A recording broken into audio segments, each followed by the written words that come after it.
let's talk about how do you get out of debt? Because there are multiple ways people say you should get out of debt. One of those ways is debt consolidation. Nope, not a good idea. Just gonna tell you. Because here's the deal. Debt is not a math problem. It's a behavior problem. And many people who actually use debt consolidation end up in more debt because they've just moved their debt around and they don't address the real issue of what got them into debt in the first place. So it's not fixing the problem, it's just masking it. And as one psychologist put it, debt consolidation seems to create the psychological effect of making you feel like you have zeroed out. So then borrowers just start spending up again. Don't want that. So no bueno to debt consolidation. Another way people say you should pay off debt is highest interest rate to lowest interest rate. And that's not a great idea either. Because again, this is not a math problem. But Rachel, mathematically, it would be correct to pay off the highest interest rate first.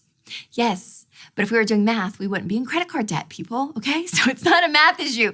By paying your debts off smallest to largest, regardless of the interest rate, you're going to get some quick wins. And we find that people get out of debt faster, not by the highest interest rates, but by paying off the smallest debt, which is the debt snowball. That's right. This method is proven that people get out of debt the most efficient way. And the debt snowball is this, where you list out all of your debts, smallest amount to largest amount, again, regardless of the interest rate. Pay minimum payments on everything, and you pay off the smallest debt first. Once that's paid off, you take all the payments you were throwing at that, you roll it over to the second smallest debt. And then once that's paid off, you have payments from the smallest debt and the second smallest debt together because they're paid off, and you roll it over to the third smallest debt. And you keep going and going and going. And throughout this process, you're going crazy. You're selling stuff. You're getting an extra job. You're looking at your budget and you're cutting stuff out.